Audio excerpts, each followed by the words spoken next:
जय हिंद फ्रेंड्स, कैसे हैं आप सभी। उम्मीद करते हैं मस्त होंगे, जबरदस्त होंगे और बहुत ही शानदार तरीके से आप अपनी पढ़ाई को धार दे रहे होंगे। जैसे कि मैं नयन प्रताप आप सभी को वादा किया था कि हम आप लोगों के लिए भौतिकी वर्ग 10 के बच्चों के लिए भौतिकी जो है उसको हम कंप्लीट कराएंगे। तो आज ये हमारी लास्ट चैप्टर है भौतिकी की।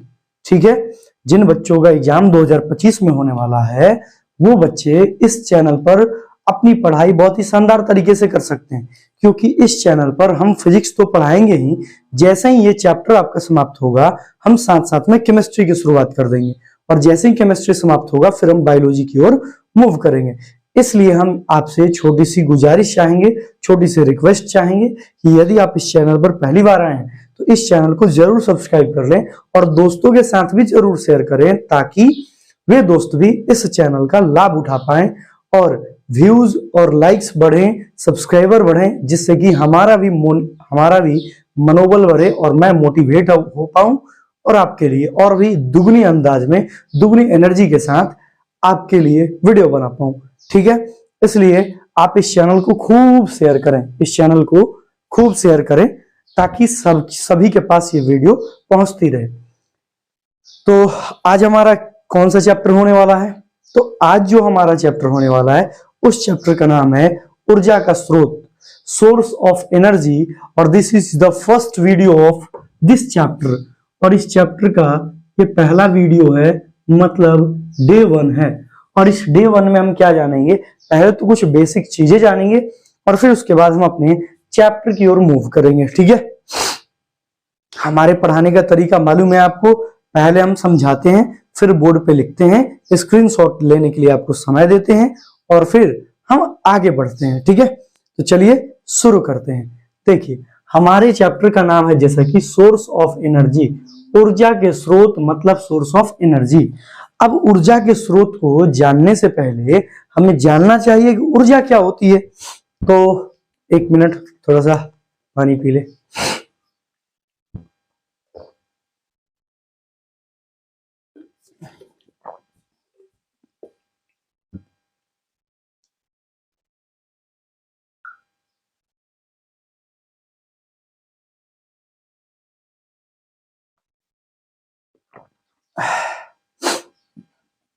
चलिए,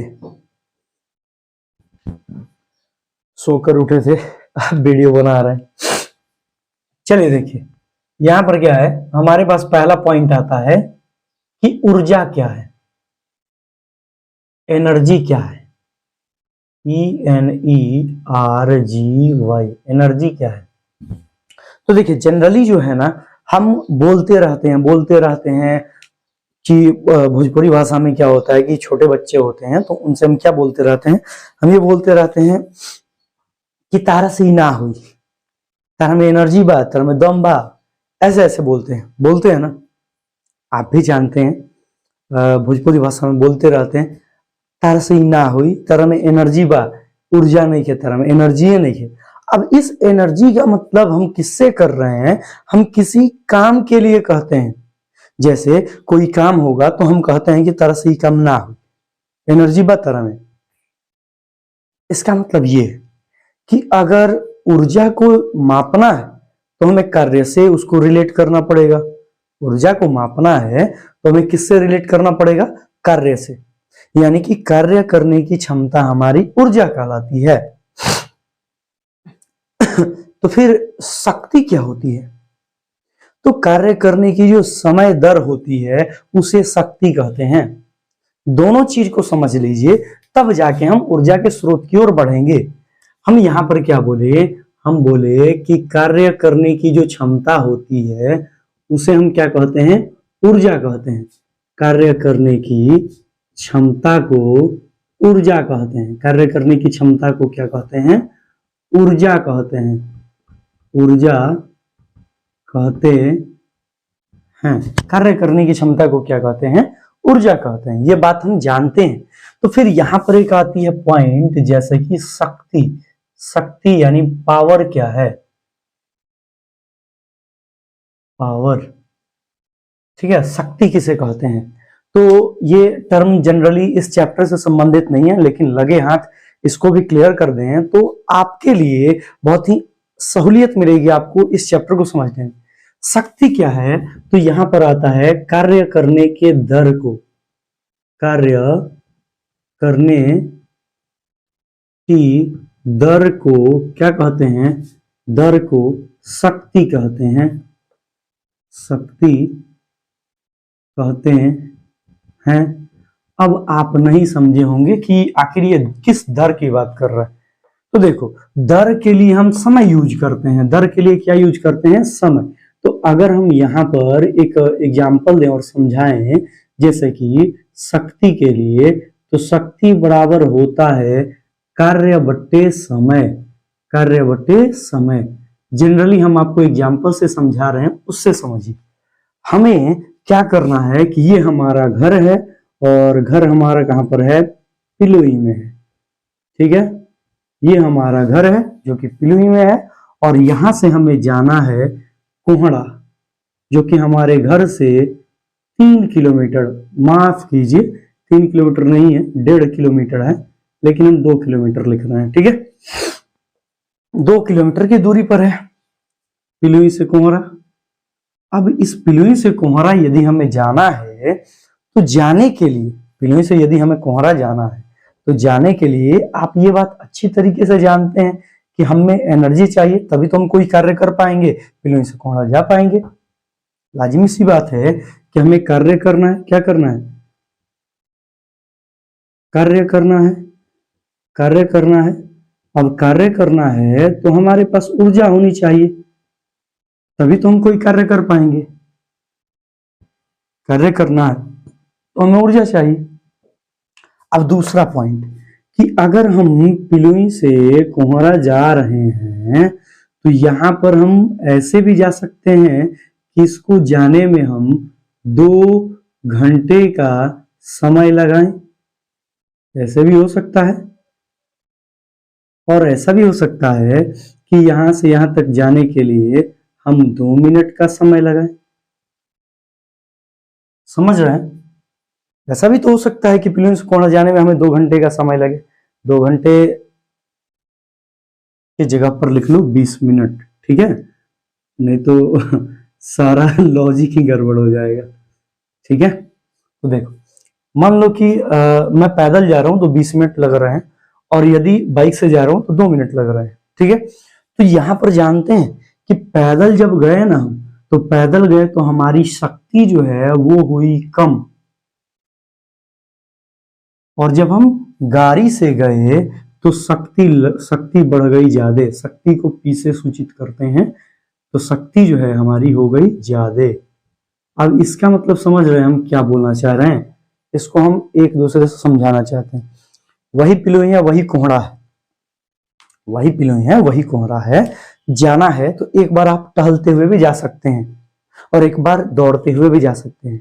तो जब टहलते हुए जाते हैं तो 20 मिनट लगता है, और दौड़ते हुए जाते हैं तो 2 मिनट लगता है। इसका मतलब क्या है, इसका मतलब ये है कि जब आप टहलते हुए गए तो आपकी एनर्जी कम लॉस हुई, तो आपको कार्य भी करना पड़ा कम, क्योंकि कार्य और जो ऊर्जा होती है यह एक दूसरे के बिल्कुल समानुपाती होती है, ठीक है।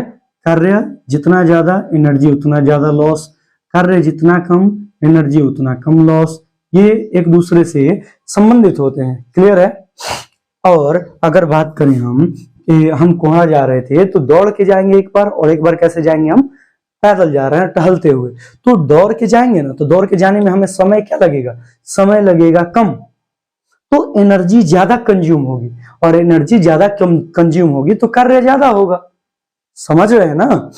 कार्य वही है, यहां से वहां तक ही जाना है, लेकिन कहने का मतलब यह है कि एक बार हम क्या करते हैं, यदि हम कार्य को देखें तो कार्य बराबर क्या होता है, बल और गुना में विस्थापन, बल और गुना में विस्थापन।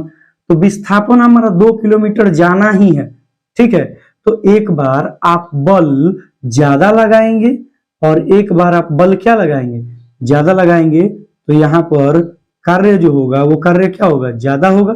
और एक बार बल आप कम लगाएंगे, एक बार आप बल कम लगाएंगे, तो यहां पर आपका जो कार्य होगा वह कार्य क्या होगा, कम होगा। यानी कि बल पर डिपेंड कर रहा है, विस्थापन आपका सेम है, दूरी तो सेम है, विस्थापन 2 किलोमीटर।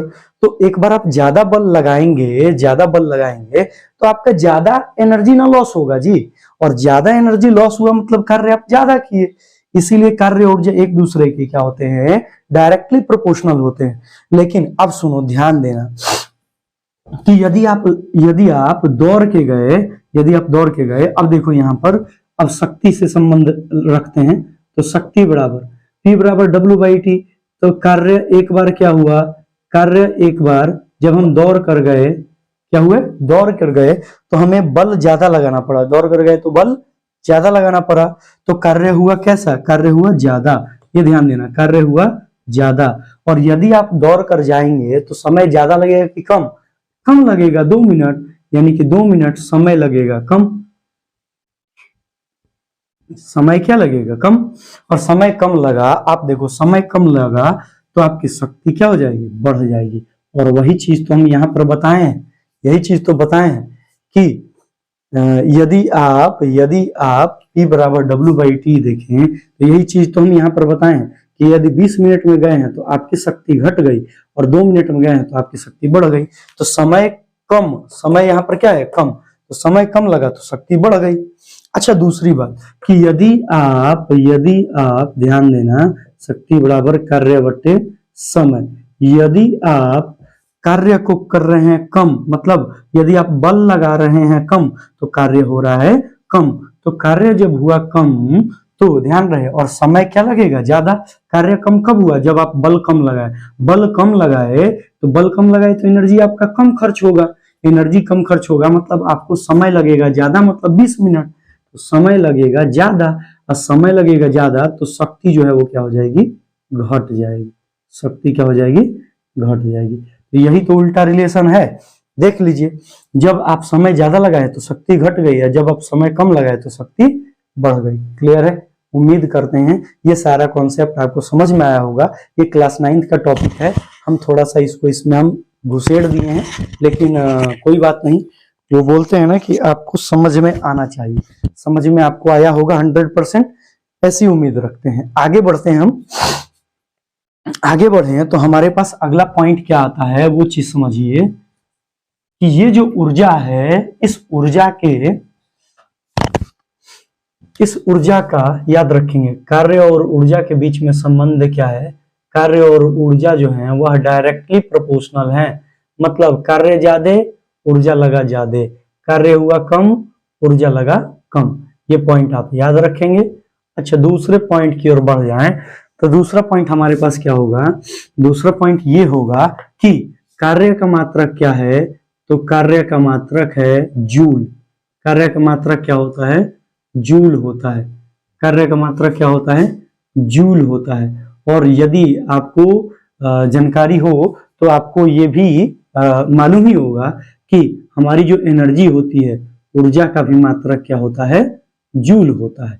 ऊर्जा का भी मात्रक क्या होता है, तो ऊर्जा का भी मात्रक जूल ही होता है। ऊर्जा का भी मात्रक क्या होता है, जूल ही होता है। तो ये जानकारी के लिए आपको आप याद रखेंगे। हम नेक्स्ट टॉपिक की ओर बढ़े, नेक्स्ट पॉइंट की ओर बढ़े तो हमारा नेक्स्ट पॉइंट क्या बता रहा है, नेक्स्ट पॉइंट ये बता रहा है कि हमारे पास जो ऊर्जा है, हमारे पास जो ऊर्जा है, यह ऊर्जा कितने प्रकार की होती है, आखिर ये ऊर्जा का काम क्या है। तो अभी हम आपको जानकारी के लिए बता दें कि कार्य करने की क्षमता को ऊर्जा कहते हैं, और ऊर्जा खर्च करने पर ही कार्य कर पाते हैं। ऊर्जा खर्च करने पर ही हम कार्य कर पाते हैं। अब जिस वस्तु के पास ऊर्जा ज्यादा होगी उसमें कार्य करने की क्षमता ज्यादा होगी। जिस वस्तु के पास ऊर्जा ज्यादा होगी उसमें कार्य करने की क्षमता ज्यादा होगी। यानी कि अगर हम बात करें सूर्य के प्रकाश में एनर्जी ज्यादा है, सूर्य के प्रकाश ऊर्जा का जो है बड़ा और प्राकृतिक स्रोत है, तो उसमें कार्य करने की क्षमता ज्यादा है। समझ रहे हैं हम क्या बोलना चाह रहे हैं। तो ऊर्जा से संबंधित ये कहा जाता है कि जिस वस्तु में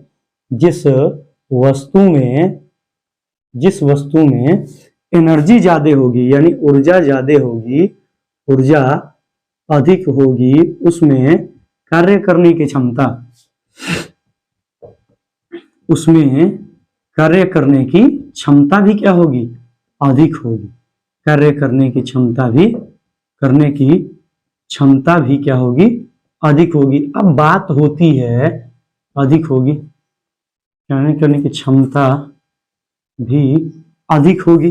अब बात यहां पर यह होता है कि आखिर यह ऊर्जा होते हैं कितने प्रकार के, ऊर्जा के प्रकार कितने हैं, ठीक है, और किस प्रकार की ऊर्जा का उपयोग हम कहां कर सकते हैं, ये चीज जानकारी में रखना बहुत ही ज्यादा जरूरी है।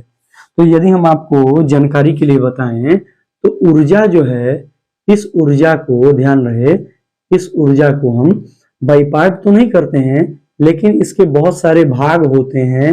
ये चीज आपकी जानकारी के लिए बता दें, जो है हमारे पास क्या होती है, स्थितिज ऊर्जा होती है, स्थितिज ऊर्जा होती है, हमारे पास क्या होती है, गतिज ऊर्जा होती है, गतिज ऊर्जा होती है, हमारे पास क्या होती है, हमारे पास स्थितिज ऊर्जा, गतिज ऊर्जा के बाद जो होते हैं उस ऊर्जा का नाम है रासायनिक ऊर्जा, रासायनिक ऊर्जा। उसके बाद देखें हम तो उसके बाद हमारे पास होता है, रासायनिक ऊर्जा के बाद हमारे पास होता है उष्मीय ऊर्जा,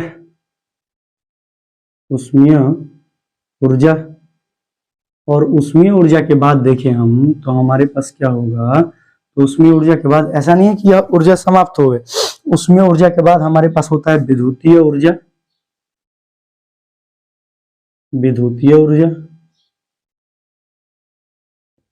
फिर होता है प्रकाश ऊर्जा, प्रकाश ऊर्जा। फिर होता है हमारे पास प्रकाश ऊर्जा के बाद नाभिकीय ऊर्जा। तो हमारे कहने का मतलब ये था कि ऊर्जा जो है ना, ये बहुत सारे प्रकार के होते हैं। अब इसमें और भी आप लिख सकते हैं, मांसपेशीय ऊर्जा भी लिख सकते हैं। तो ऊर्जा के आप प्रकार जो है ना, टाइप बहुत सारे दे सकते हैं, लेकिन ये याद रखेंगे कि बारी बारी से किसका कहां पर यूज है, ठीक है। उष्मीय ऊर्जा, विद्युतीय ऊर्जा, नाभिकीय ऊर्जा।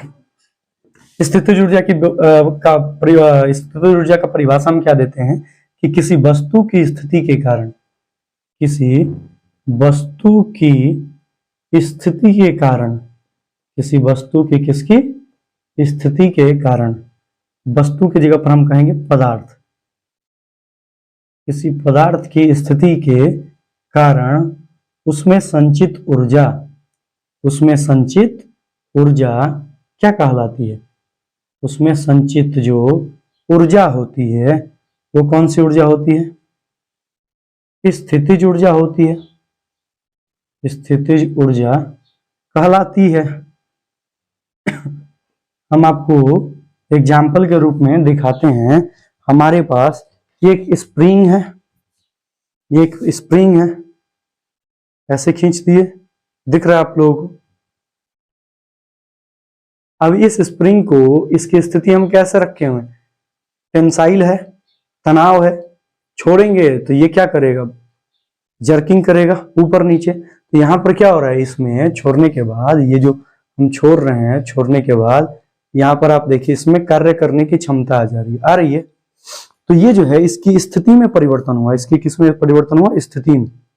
और ऐसा नहीं है कि यह केवल ऐसा ही होगा, इसको हम दबाकर भी, ऐसे हम दबाकर भी, अब तो छोड़ने के लिए कुछ है नहीं, दबाकर भी छोड़ेंगे तो इसमें एनर्जी होगी, ठीक है। यहां पर अब देखो इसकी स्थिति, अगर हम इसको ऐसे खींच दें और छोड़ें, क्या हो रही है, स्थिति के कारण इसमें ऊर्जा आ गई, इसलिए इसको हम क्या बोलेंगे, स्थितिज ऊर्जा, ठीक है। अब दूसरी बात, स्थिति के कारण ऊर्जा हो गई स्थितिज ऊर्जा। दूसरी बात यहां पर आती है गतिज ऊर्जा। तो किसी वस्तु की गति के कारण, किसी वस्तु की जगह पर हम पदार्थ बोलेंगे, क्यों, क्योंकि पदार्थ की तीन अवस्थाएं हैं और तीनों अवस्थाओं में से कोई किसी भी अवस्था से हमें एनर्जी प्राप्त हो सकती है। तो किसी पदार्थ की गति के कारण उत्पन्न ऊर्जा, क्या क्या, उत्पन्न ऊर्जा गतिज ऊर्जा कहलाता है, गतिज ऊर्जा कहलाता है, गतिज ऊर्जा कहलाता है, ये ध्यान रहे। अच्छा, तीसरा जो है हमारे पास वो क्या है, रासायनिक ऊर्जा।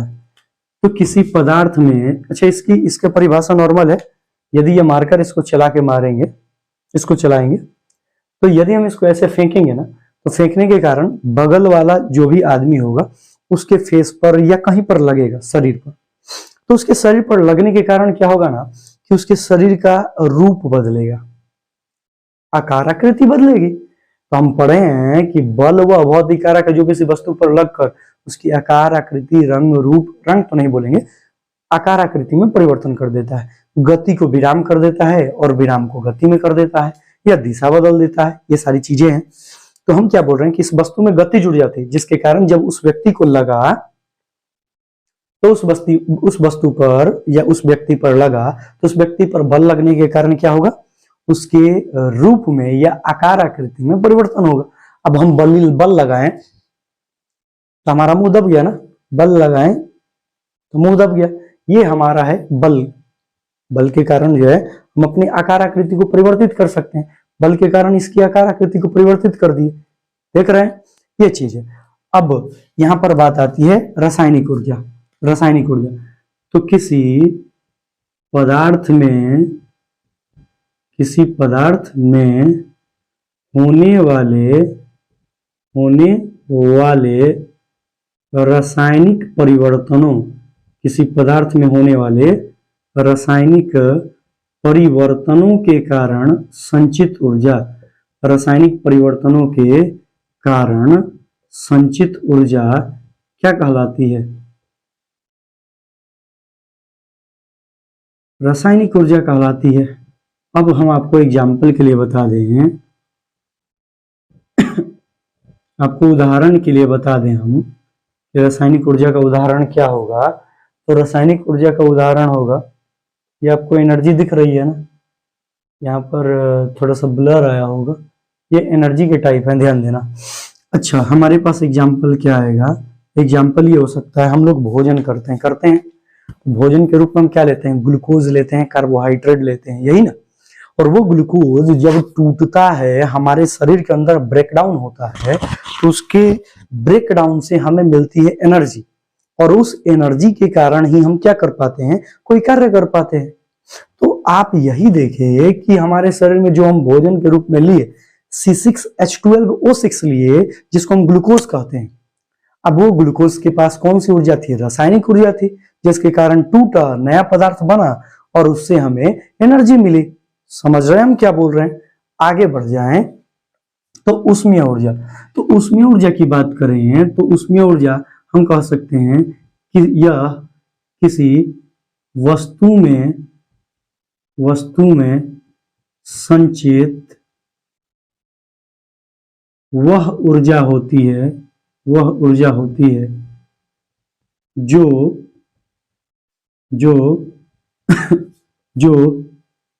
उस वस्तु के ताप को बताती है। किसको बताती है, ताप को बताती है, ठीक है, उसमें ऊर्जा। फिर आते हैं हम विद्युतीय ऊर्जा के बारे में। विद्युतीय ऊर्जा किसे कहते हैं, तो विद्युत धारा के कारण किसी वस्तु में संचित ऊर्जा विद्युतीय ऊर्जा कहलाएगी। फिर प्रकाश ऊर्जा क्या है, तो प्रकाश ऊर्जा का रूप है जिसके सहायता से हम सोलर प्लेट, सोलर कुकर, बिजली, सोलर पैनल, फिर हम कह सकते हैं जो सूर्य के प्रकाश के कारण ही हम क्या करते हैं, किसी वस्तु को देख पाते हैं। ये सारी जो चीजें हैं प्रकाश ऊर्जा के कारण होती हैं। नाभिकीय ऊर्जा को जानना जरूरी है, ये इंपॉर्टेंट है। विद्युतीय ऊर्जा को देख लेते हैं, विद्युतीय ऊर्जा क्या है। तो विद्युत धारा के कारण उत्पन्न ऊर्जा, और विद्युत धारा मतलब विद्युत धारा के प्रवाह के कारण, ठीक है, विद्युतीय ऊर्जा कहलाती है। नॉर्मल सी बात है, विद्युतीय ऊर्जा कहलाती है। अब बात आती है, अब हम इसको डिटेल में नहीं बता रहे हैं विद्युतीय ऊर्जा कहाँ से आया। अब विद्युतीय ऊर्जा वही होगा कि इलेक्ट्रॉन गति करेंगे। इलेक्ट्रॉन, अगर ये चालक है तो इस चालक में इलेक्ट्रॉन गति करेंगे। इलेक्ट्रॉन गति करेंगे। अब जब इलेक्ट्रॉन गति करेगा इस दिशा में तो धारा बहेगी इस दिशा में। अब इलेक्ट्रॉन गति कर रहा है तो उसमें गतिज ऊर्जा है, और ये चूंकि काम कब हो रहा है, विद्युत धारा के प्रवाह के दौरान हो रहा है, इसलिए हम इसमें इसे विद्युतीय ऊर्जा कहेंगे। क्लियर है? इतना सारा पॉइंट आपको समझ में आ रहा होगा, ये इसकी हम कामना करते हैं। फिर हमारे पास बात है कि प्रकाश ऊर्जा क्या है। हम क्या बोलेंगे? प्रकाश जो है यह ऊर्जा का सबसे बड़ा प्राकृतिक स्रोत है, सबसे बड़ा प्राकृतिक स्रोत है, जिससे हम विभिन्न प्रकार के क्रियाकलाप करते हैं, जिससे हम देखने का काम करते हैं, जिससे हम क्या करते हैं, किसी वस्तु को देखते हैं, किसी वस्तु को देखते हैं, किसी वस्तु को क्या करते हैं, देखते हैं। अब नाभिकीय ऊर्जा क्या है? अब देखो ये ज्यादा सा इंपॉर्टेंट, देखो ये अगर अपने पास कोई पदार्थ का परमाणु है, ये अपने पास मान लो पदार्थ है, ठीक है, और पदार्थ बना किससे है? अणु से, और अणु बना किससे है? परमाणु से। किससे बना है? परमाणु से। तो ये आपके पास परमाणु हो गया, ठीक है। तो परमाणु के मध्य में यहां पर क्या होता है? नाभिक होता है, मध्य में होता है नाभिक। और ये जो है बाहर आपको दिख रहा है, ये है आपको कक्षा, जिसमें इलेक्ट्रॉन चक्कर काटता है। इसमें क्या होता है कि इसमें प्रोटॉन होता है, ये जो आपके पास बीच में बना है, इसमें क्या होता है? प्रोटॉन होता है, प्रोटॉन और न्यूट्रॉन होता है। बात होती है कि प्रोटॉन पर होता है क्या? प्रोटॉन पर होता है धन आवेश, मतलब प्लस, और न्यूट्रॉन होता है उदासीन। अब एक परमाणु जो है, जो कि बहुत छोटा होता है, उस परमाणु के मध्य में एक छोटा सा क्षेत्रफल होगा। उस क्षेत्रफल में, आयतन ही बोल सकते हैं, उस छोटे से आयतन में कितने प्रोटॉन रह रहे हैं? अब प्रोटॉन रह रहे हैं तो प्रोटॉन पे है धन आवेश। अब धन आवेश जो है, वो धन आवेश एक दूसरे को दूर भगाएंगे, क्योंकि हम पढ़े विद्युत धारा चैप्टर में कि सजातीय जो ध्रुव होते हैं, एक दूसरे को, समान आवेश जो होते हैं वह एक दूसरे को प्रतिकर्षित करते हैं, और विपरीत आवेश एक दूसरे को आकर्षित करते हैं। तो इसके नाभिक में केवल प्रोटॉन रह रहा है, तो वो प्रोटॉन एक दूसरे को प्रतिकर्षित करेंगे, लेकिन वे अलग नहीं हो पाते हैं। इसका मतलब क्या है? इसका मतलब यह है कि इसमें कोई ना कोई बल है जो इनको बांध कर रख रहा है, और जो बल है उस बल को कहते हैं नाभिकीय बल। क्या बोलते हैं? नाभिकीय बल। और इस नाभिकीय बल के कारण ही जब यह टूटता है नाभिक, तो इसमें एनर्जी होती है। नाभिकीय बल के कारण क्या होगा? इसमें ऊर्जा होगी, और उसी ऊर्जा से हम विभिन्न प्रकार के काम करते हैं, जैसे बम बनाते हैं, जैसे नाभिकीय संलयन की सहायता से हमारे पास क्या है? नाभिकीय संलयन और नाभिकीय विखंडन। तो सूर्य के प्रकाश जो है, उससे जो हमें एनर्जी मिलती है, सूर्य के प्रकाश में नाभिकीय संलयन होता है, जिसमें क्या होते हैं कि दो हल्के एलिमेंट जो होते हैं वह आपस में जुड़ते हैं, और उससे नए एलिमेंट का निर्माण होता है। इसके बारे में डिटेल में हम पढ़ेंगे, घबराइए मत। नाभिकीय ऊर्जा दो प्रकार की होंगी, एक नाभिकीय संलयन और एक होगा नाभिकीय विखंडन। तो हम इसकी परिभाषा नॉर्मली क्या लिख सकते हैं कि किसी पदार्थ के परमाणु के नाभिक में, किसी पदार्थ के परमाणु के नाभिक में, परमाणु के नाभिक में, ठीक है, संचित ऊर्जा क्या कहलाती है? नाभिकीय ऊर्जा कहलाती है। क्या कहलाएगा? नाभिकीय ऊर्जा कहलाता है। नॉर्मल सी बात है, नाभिकीय ऊर्जा कहलाता है। ये हमारे पास नाभिकीय ऊर्जा होगी। अच्छे से आप समझ चुके हैं इसको। अगर हम नेक्स्ट पॉइंट की ओर बढ़े तो हमारे पास बात आती है कि क्या ऊर्जा को नष्ट किया जा सकता है? तो आपका जवाब होना चाहिए कि ऊर्जा जो है ये भौतिक रूप या रासायनिक रूप से हमें प्राप्त होता है, और इसे हम ना तो नष्ट कर सकते हैं और ना ही क्रिएट, यानी कि ना ही सृजन कर सकते हैं। ऊर्जा का बस हम एक रूप से दूसरे रूप में रूपांतरण करते हैं। याद रखेंगे, ऊर्जा संरक्षण का सिद्धांत होता है। तो ऊर्जा संरक्षण के सिद्धांत के अनुसार, ऊर्जा संरक्षण के सिद्धांत के अनुसार ऊर्जा को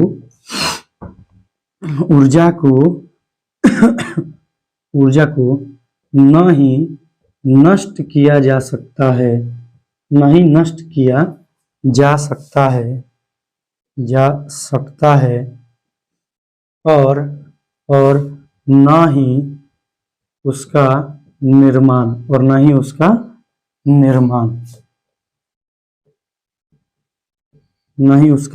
निर्माण, ठीक है। ये ध्यान रखेंगे ऊर्जा संरक्षण के सिद्धांत के अनुसार। ऊर्जा का एक रूप से दूसरे रूप में, ऊर्जा का एक रूप से दूसरे रूप में, ऊर्जा का एक रूप से दूसरे रूप में रूपांतरण होता है। दूसरे रूप में क्या होता है? रूपांतरण होता है। ये बात ध्यान रखेंगे आप कि ऊर्जा का एक रूप से दूसरे रूप में रूपांतरण होता है। जानकारी के लिए हम आपको बताएं, जानकारी के लिए हमारे पास ये मार्कर है। इस मार्कर की पोजीशन हम चेंज किए हैं। ये चेंज कहाँ पर आया है? ये कुछ हाइट तय किया है और इसके पास है कौन सी एनर्जी? पोटेंशियल एनर्जी, स्थितिज ऊर्जा। जैसे हम इसको छोड़ेंगे, जैसे हम इसको यहां से छोड़ेंगे, ये हमारे पास आएगा नीचे। और आपको आवाज भी सुनाई दिया होगा कि जैसे हम इसको छोड़े तो ऊपर से कहां गया? नीचे। अब जैसे ही ऊपर से नीचे गया तो ऊपर से नीचे जाने के बाद मतलब स्थितिज ऊर्जा थी वह बदली किसमें? गतिज ऊर्जा में। और गतिज ऊर्जा जो है जब पृथ्वी से टकराई तो वो किसमें बदली? ध्वनि ऊर्जा में। अब ध्वनि ऊर्जा के कारण क्या हुआ? उष्मीय ऊर्जा निकली और वह उष्मीय ऊर्जा क्या हो गई? पृथ्वी में संचित हो गई और पृथ्वी की उष्मीय ऊर्जा मेंटेन हुई तो क्या हुआ? हम लोग जो है इस पृथ्वी पर जीवित रह पा रहे हैं। इसका मतलब है energy neither can be created nor be destroyed, ठीक है। एनर्जी को न तो हम क्रिएट कर सकते हैं और ना ही उसको डिस्ट्रॉयड कर सकते हैं, न इसको नष्ट कर सकते हैं।